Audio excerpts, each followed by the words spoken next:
Magandang araw mga kaibigan. Bigyan natin ng reaction opinion itong video posted by Attorney Regal Oliva tungkol sa pagkahuli ni Saldico. Magandang paliwanag niya. Tanong, nahuli si Saldico, kaya lang, pero maiuwi ba siya sa Pilipinas? Pinagmayabang ni Secretary Junvic Rimulya in 3 weeks daw mapapauwi na, nandito na si Saldico. Sana nga magdilang anghel si Secretary Rimulya dahil gustong-gusto ko nang nandito si Saldico para yon sana non-bailable yung kaso niya at makulong at sana magsalita siya at pabulaanan o patotohanan ang statement ng Brave 18 Marines. Ito, pakinggan natin si Attorney. Napakagaling na abogado ito. Gustong-gusto ko siyang pakinggan dahil ang daling maintindihan yung kanyang paliwanag. Si Zaldico, Prague, Czech Republic.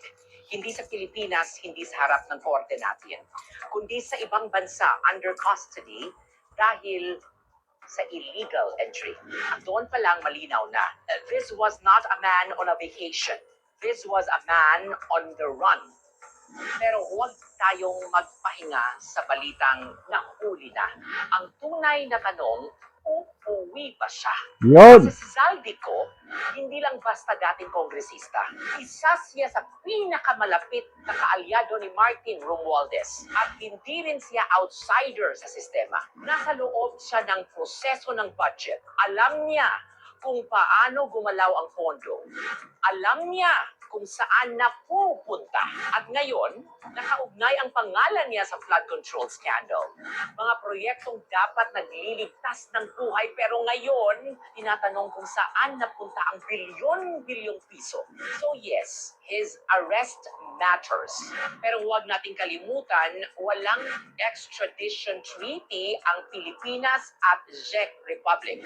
Ibig sabihin, walang automatic na ibalik niyo siya. Every step from here is negotiation, diplomacy, legal maneuvering. At dito pumapasok ang duda.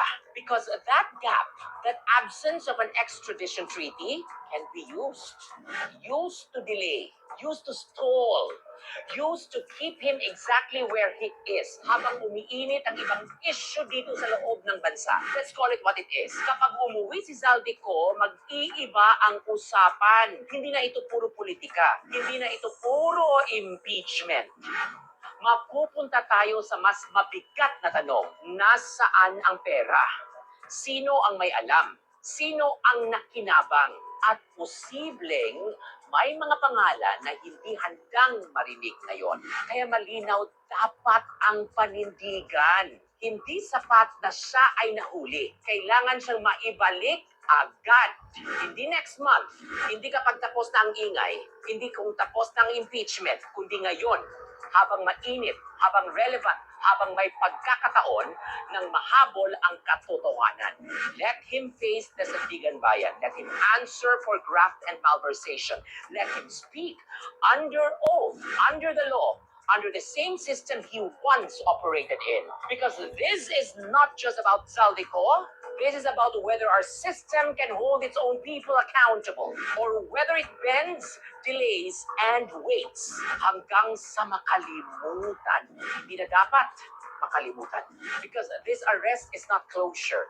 It is an opening to finally ask the right questions.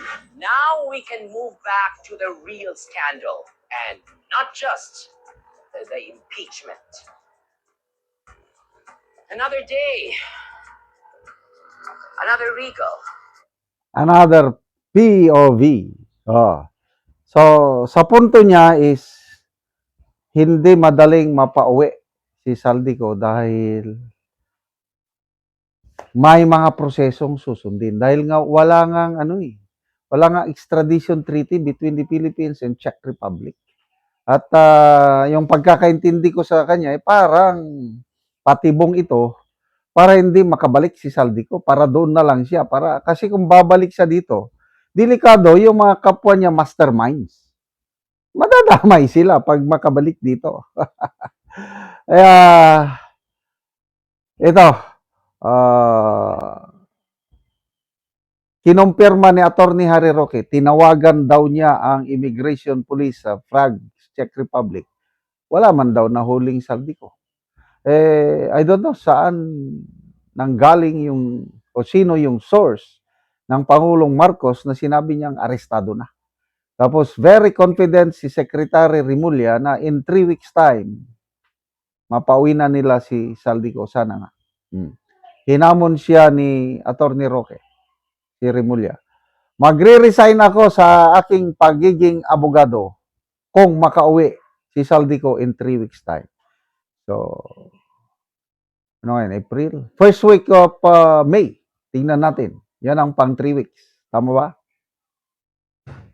First week of May, tandaan na natin yan. Sisingilin natin si Secretary John Vic Rimulya kung bakit hindi pa napauwi si Saldico. But I believe, kagaya ng sinabi ng aking senior officer, isang retired general, na it will take time. With or without that extradition treaty between the Philippines and Czech Republic, matagal dahil lalaban si Saldico. Yung iba, si Attorney Trex Angeles, sinabi pa nga niya, maraming option si Saldico.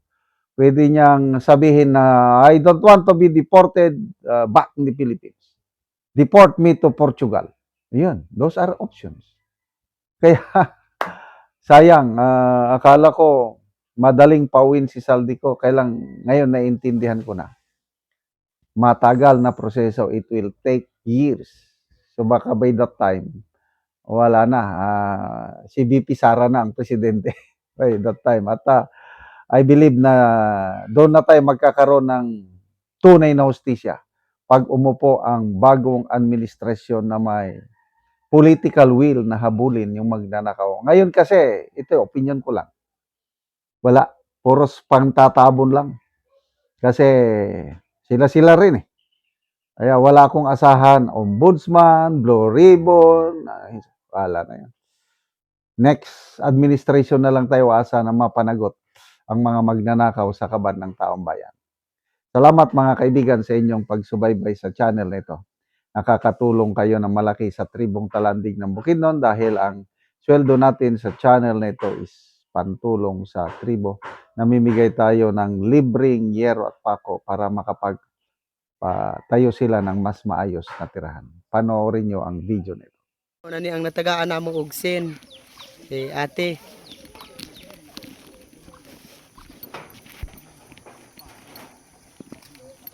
Nani ang iyang balay. Buslot na, giantos lang namo ang mga buslot. So muna na ang itsura sa ilang balay. Gipangbutangan lang namo og silopin kay aron nga dili mi ulanan. Butangan lang og silopin kay Kay kung mag-ulan dosi na matulon. katuig sa among pagpuyo dire, unya giantos lang namo nga ang among abuhan maglungag mi, mabasa na mi, gisapaw-sapaw lang namo ang sin. So muna na gyud na ang ilang kahimtang. Sapaw-sapaw lang daw ang sin. So, tungod sa kalisod, so wala gid sila naka ang uban ibutangan lang gani nila og sako. Sako, silopin, At aron least nga lang makaatok Ay, luoy sila. na gid. So karon te pila na ni katuig ang inyong balay ngin-ani nang itsura. dosi na katuig nga gaantos namo niyang ulan. Kay balaga kaon mi, galong agme, gakabasa gyud mi, pero amo lang ginanto sa 12 ka tuig. So salamat kayo aning naghatag sa sin kay makabalay na gyud mi, makaatop na mi kay luoy na gyud kay mi. So unsay trabaho sa imong banat eh? Manginadlaw ra mi, tapos dili pod mi ma-maintain sa isa ka semana, pila ra mong kita sa mga pobre nga. Ang adlaw 200 lang, unya isa ra ang mag-inadlaw.